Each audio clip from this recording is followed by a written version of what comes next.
Welcome to the odds.com breakdown of UFC 250 at the Apex in Las Vegas. We brought our best MMA analysts to this show to break down the angles. We have 13 fights on the card, and they are fresh off of smashing UFC Apex last week at the end of May 30th.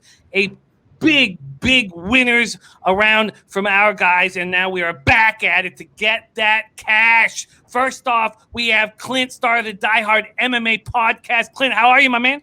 Jimmy, killed it last week, buddy. I'm good. I couldn't be happier. I'm here with my boys. We got another fight card coming up this weekend, and somehow it's even bigger. I'm ready to rock. I'm ready to make some cash. Let's go. I like it. We have Boston Nick, a.k.a. Mr. Fat Fist. How's things, my man? Good. What's all right going on? Hooking and jabbing, sticking and moving, I hope. And I hope you guys cashed some tickets last week, because I know we did. So hope you guys followed. You guys were sharp. And Big Mo's back in action from Mo Scream TV. How you doing, Big Mo? Woo, what's up, fellas? Hey, let's find these dogs, find these betting props, and make this money.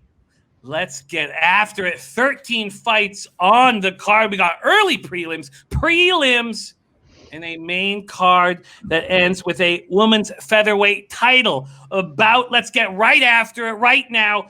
We start the card off with a catch weight bout. 5'10" American Evan Dunham, 18-8-1. Opens at plus 200 at Bet365, is still there. Going up against 5'9" Brazilian Herbert the Blaze Burns, 10-2-0. Opens at minus 250, still there. Let's start with Clint. Let's get it popping. You got an angle on this catch weight bout? Naturally, Jimmy, always got the angle. This is a good one. We're kicking the night off with Little Burns. His big brother, Gilbert, showed up last week. Big time for us, cashing as a plus 155 dog. And I'm hoping we can keep the Burns train rolling. Little Burns is going to come in here and smash Evan Dunham.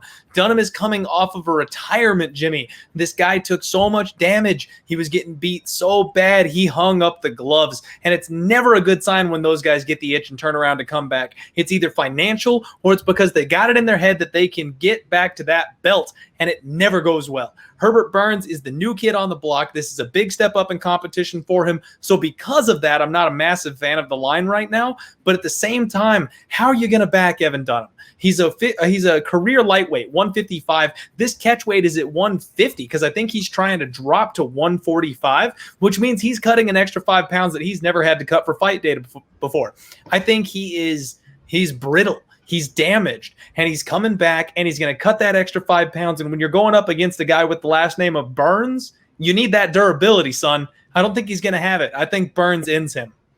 So at a minus 250 spot, Clint, how do you use him? Is he a parlay piece to get him inside the distance? How are you going to bring that juice down or make money off him? So I think you can take Burns inside the distance. It's kind of a pick 'em price, minus 110. If that's the way you want to go, you definitely reduce that juice. And I don't know that this thing is going to make it all the way. What I have done, Jimmy, is something I almost never do. I have a 4-leg parlay this week, and I'm trying to reduce my variance. I've got 4 favorites that I think are all going to cash, and I'm going to just throw 1 unit on all of them and pray to the MMA gods that it comes through for me. And I went ahead and tied my boy Burns in there, whether it's by knockout, submission, or decision. Somehow I just think he gets it done in this fight, and he's in that 4-legger for me. Big Mo, what do you think of Clint's look here on the Blaze Burns as a parlay piece to get the card started? Okay, Jimmy. So how your boy breaks down fights is I do a specific way every time. I look at the card, first initial reactions, not looking at dogs, anything like that, trying to just so something doesn't sway me. Of course, first initial thought, boom, we're going with Herbie, right? So we start watching some tape, even though his name's Herbie, his last name never is been a Burns. guy named Herbie before. I mean, Herbie is that kind of name, but the Herbie is the name you got to look out for. But you start watching tape, stuff like that. Still, after watching tape, I'm thinking Herbie, and here's why. Dunham comes out, last 2 fights, he gets dropped to the body. All right, body shots. hurt him. He falls, drops, gets finished, right? So then you watch Burns' debut. He comes out. He immediately starts throwing front kicks up the middle, round kicks, all body shots. Like a bat out of hell. Yeah, just boom, boom, boom, boom. So I'm like, okay, I'm going Burns. Then just discussing with somebody I always talk fights with, he was kind of acting like I didn't know what I was talking about when I was saying that. I was like, man, what are you talking about? And then he just kept talking.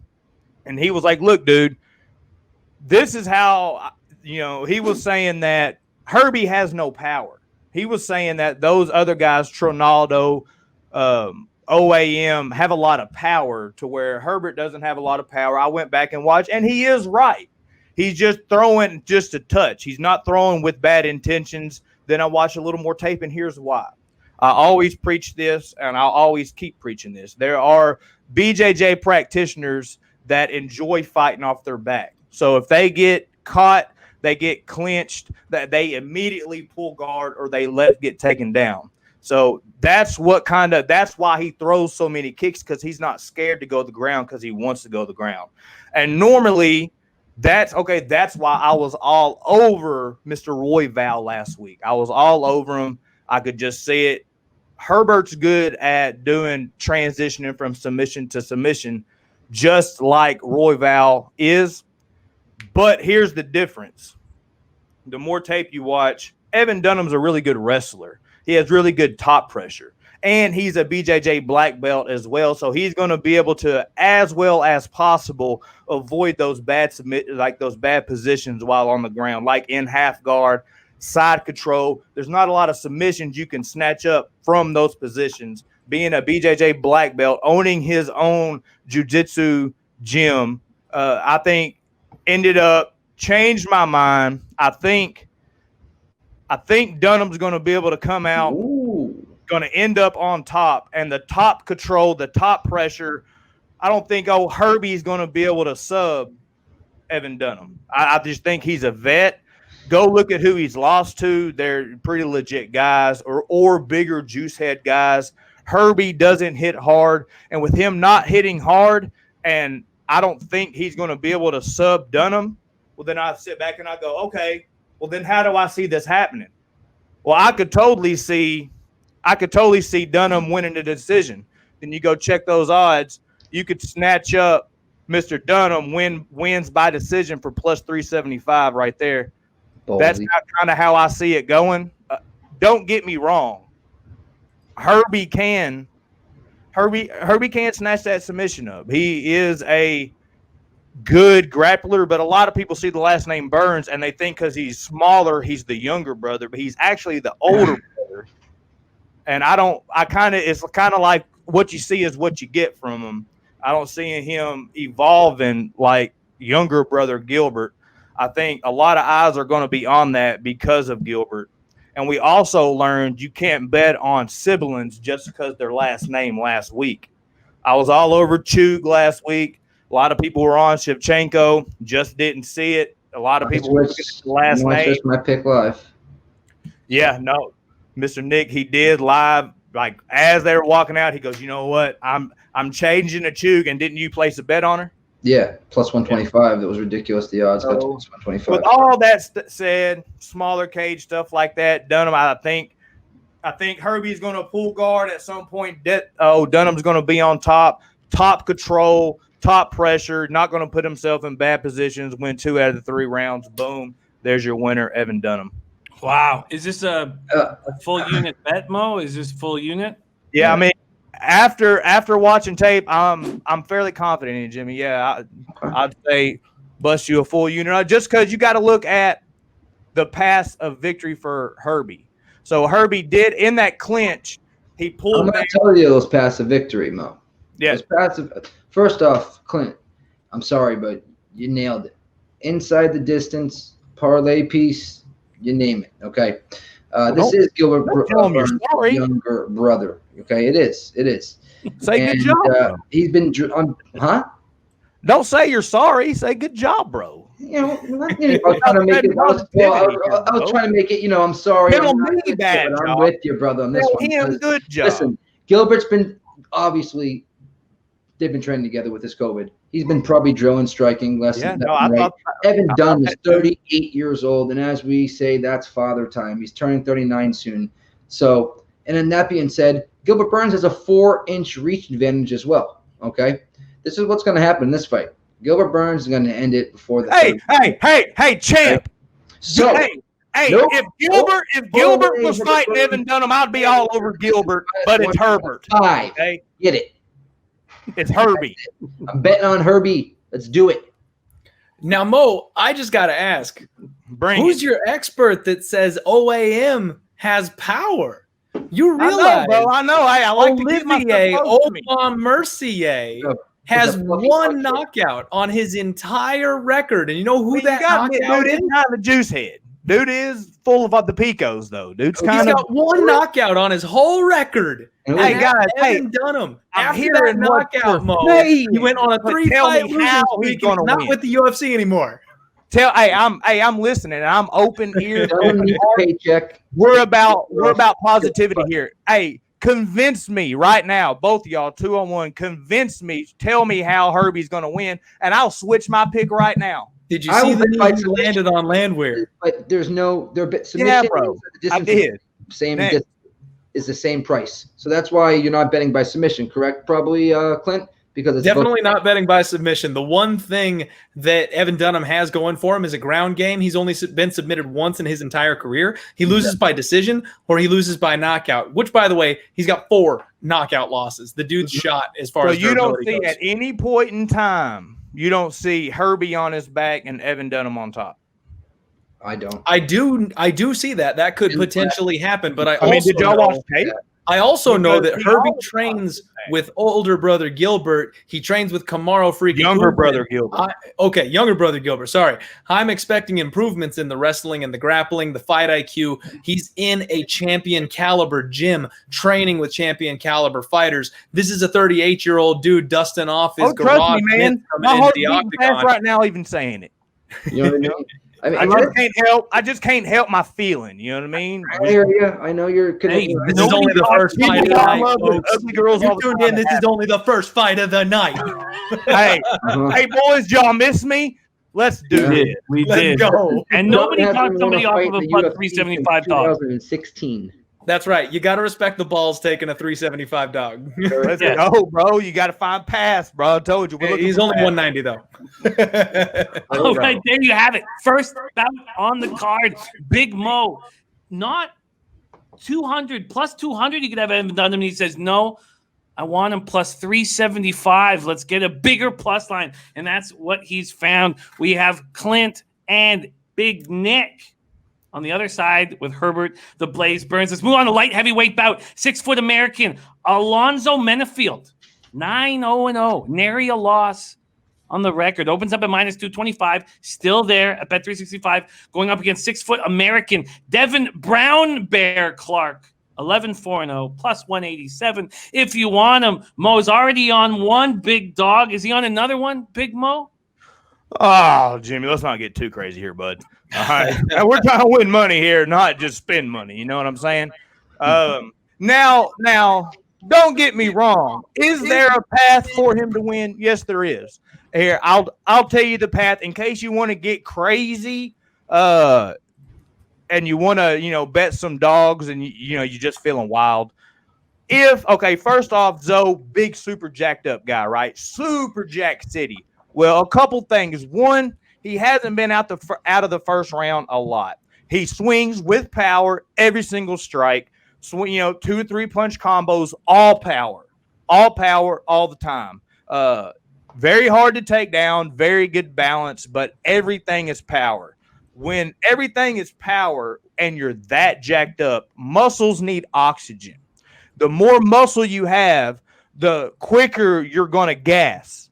So if you have somebody like Brown Bear that has shown to fight one of two ways, he's come out versus Ratchet and came out like a Brown Bear, came out blazing, ran across, big overhand, caught the body kick, took him down, and was on him. There's that Brown Bear, and then there's the Brown Bear that likes to stay back and be super cautious and look to grapple and look to look to work that as far as like gain a decision. So that is his path to victory, is to hang on him, press him against the cage, wear those muscles down, hang on him, take him to the water that he's never been, which is, late second round, third round decision. So, but I don't think that's going to happen, Jimmy. This is what I think is going to happen. I think at some point when he closes the gap to clinch, because he knows he's going to clinch, he knows he's coming, he's going to eat that big old crazy athletic overhand uppercut, clinch against the cage, elbow against the cage. He's going to eat something very powerful. And Mr. Clark has been shown to, whenever he gets hit and get hurt, he will just go down. And when he does, somebody that athletic, he's going to come in, smash him. I think what is Zoe inside the distance? Because I think he's going to win, and I think that he's going to get a finish. You got that, Clint? Well, it's minus 150, so everybody's thinking that as well. I'm looking at minus 180. So there's definitely a different put. That's not worth it. You can't take that. Yeah, no, somebody else. That's how I think he's going to win, but you know what I mean. But I'm guessing everybody else is thinking that as well with those. Well, odds. Nick, are you on the same page as Big Mo here? Honestly, yeah, I don't see how Devin Clark wins this fight. I mean, dude has got his last. Oh, sorry about that. Hey, knock it off! Knock it off! Dude has got his last. Dogs are barking. Last four fights. Last four fights. Dogs now. You're a brown bear, and you got defensive. Right? Knock it off! 3 knockouts, 1 submission in his last 4 fights, and all in the first round, I believe. Yeah, all in the first round. Devin Brown Bear Clark is only beaten jobbers as of now. Darko, who's not with the company anymore, right, Clint? Exactly. Daquan, who I think should be cut if he's not already, and then Mike Rodriguez, who I believe might be with the company, might not be, and then Alex Nicholson, who beat him. Okay, actually, I think he knocked him out, and who was definitely not with the company. He's been beaten by Span, Rakic, and Jan Bukova. So he's anybody that's got a little bit of power or any type of better grappling than him. He's going to lose against. And Alonzo Menifield, I do think he gets him out within the distance, but that minus 150, I mean, or higher, it's kind of hard to take that. But if you can parlay that, that might be something to look at. What do you think on a parlay straight with Alonzo, Clint? You guys pretty much nailed it. I'm not going to talk too much on this one. You know that crazy 4-legger parlay? Alonzo, my boy, is in this one. Brown Bear, he's one of my favorite fades in the UFC. He's only beaten guys who are no longer with the company. He's 5-4. All 4 of those losses have come by finish. He is a good hammer against bad competition and a terrible nail. If you turn the fight on him, he goes down, he shrivels up. I think the power of Menifield is just going to be too much for him, and I do think he eats one of those giant power punches, and the ref has to pull him off at some point. Yep, and Clint, I think at least 4 of his opponents in the UFC that he's fought in are all not with the company anymore. Exactly. The guys that he beat, I think maybe one of them is left in the UFC. Maybe. Wow. You have the first 2 pieces of Clint's parlay right off the top in the early prelims. Let's go to the final fight of the early prelims flyweight bout. 5'5" Brazilian Jussier Formiga, 23-7-0, opens at plus 110. At Bet365 is now plus 125. Money coming in on the 5'6" American Alex Perez, 23-5-0. Open to minus 138. Now minus 150. Now. Clint, do you understand why this? Now. Do you understand why this move is towards Perez, Clint? Towards Perez, Jimmy, I understand. I absolutely understand why money is coming in on the younger fighter. I absolutely understand why the money is coming in on a strong wrestler. I understand the money is coming in on a guy that's on a 2-fight win streak. Perez is very, very likable in this position, and he's a relatively short favorite. That's something people like to do. But Jimmy, I can't bet favorites all night, buddy. We got to find a dog. I am on Formiga here, son. We got plus 120 on Formiga. This is a buy low spot, my friend. Formiga, not 1 year ago, was the #1 contender in this division. And you know who those 2 losses came from, Jimmy?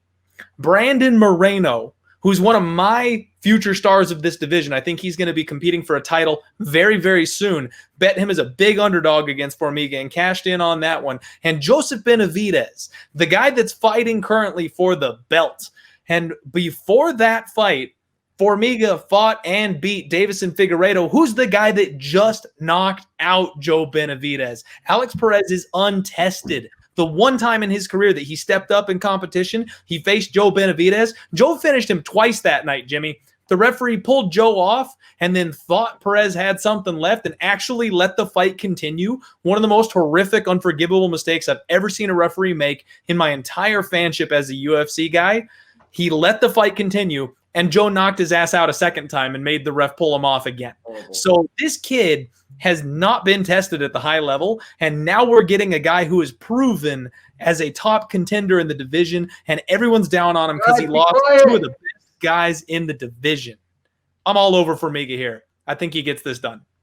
We have a dog, our first dog on this early prelim card. Jussier Formiga opening up at plus 110, now plus 125. Big Mo, do you agree with this look on the dog here? At first, when I looked at it, Jimmy, I was on Perez. That was before tape study, though, because my mind was telling me that Jussier's striking was way under Perez. But then you watch tape, like you watch Formiga versus Joe B. Actually, like he won the first round, I think. He came out striking looking real good, hands looking real good, nice straight down the middle. And he just throws caution to the wind, spinning back fists, all this stuff. The reason he does that because he wants to go to the ground so he can sweep you, so he can find the way to the back. And, yeah, I'm with Clint on this one. I think that at some point in time, Formiga seems to always find that back. And I think in some type of scramble, maybe Perez. The one thing that does scare me about Perez is he's good at getting in half guard. And he's fought at 135, real powerful guy, and he never lets people control his wrist. He always breaks the grips and he controls the wrist before he ground and pounds. So Formiga would have to deal with that, but I think he's so elite on the ground that he's going to be able to find his way to the back of Perez and snatch up probably a rear naked choke, snatch up some type of submission, probably late second round, third round, something like that. Gotta be quiet. Mr. Fat Fist, we have both Big Mo and Clint on the dog here, Jussier Formiga. Do you agree with this look? Honestly, I have to third it right here. I mean, the wrong guy's favored here, just like the Chukagian and Antonia Shevchenko fight that I originally was on Antonia. We're lucky to get Formiga, I think, at the price that we got him at. What'd you get him at, Clint? Plus what? 120? I snagged him at plus 120. Okay. I got him at plus 115. I think it's down to plus 110. It actually opened at plus 110 at Bet365, and it's up to plus 125 as we speak. Well, okay, so if I can get that again, I might even take that again. I mean, yes, Perez striking, it might be a little bit better. When I say a little better, just a little bit better. But then you bring it to the grappling department, and that's where it separates completely. I could see Jussier maybe here slap it on some sort of submission and getting him out of there. But I'm on Formiga here. He's a better JJ guy by far. And, I mean, yes, Alex has some great wrestling, but I'm not so sure he wants to use that, you know what I mean, against a guy like Formiga. I mean, Formiga's fought in the best and fared very well, as we know. He's beaten Figueiredo, who's fighting. He has underwhelming, like underappreciated speed with his strikes. Exactly. And something that Perez seems to do a lot is he comes in, throws a jab, and then throws a big wild overhand. And it's lightning fast. But a thing that I also always preach, besides the BJJ pulling guard and being easy to take down, is somebody that has a really good straight down the middle is always going to beat somebody that has a big wild overhand. And Perez seems to come forward, and Jussier is like, it's almost like he's like, yeah, I know I'm the king at BJJ at this weight division, so I'm going to put this on hold and I'm going to work on my striking. And his striking has come a long, long way. Kicks to the body, all that stuff. I see him maybe I don't see him dropping Perez. Perez is a tough dude, but I could see it. Him bloodying Perez up with that cross down the middle. So I want to see what a prop is on a submission bet. They're not out yet. Once they do come out, I might jump on a submission prop if it's not. I think they're going. I think a lot of the books are going to think his only path to victory is by submission. So I'm not so sure they're going to put it at such a high price. But if it's a decent price, I might take the submission. But I like Formiga here for sure. And we will see if that is a move you make, because you guys are live Friday nights after the weigh-ins. Big Mo and Boston Nick live Friday night at Odds HQ. That's our YouTube page, Odds HQ. Subscribe and hit the bell so you get notified. Also follow us on Odds 110 at Twitter. Big thank you for the breakdowns of this early preliminary card from our Big Mo, Boston Nick, and Clint Starr, the Die Hard MMA podcast. Got you paid last week. Gonna get you paid again this week. Thank you guys for watching. We move on to the preliminary card now. Thank you for watching.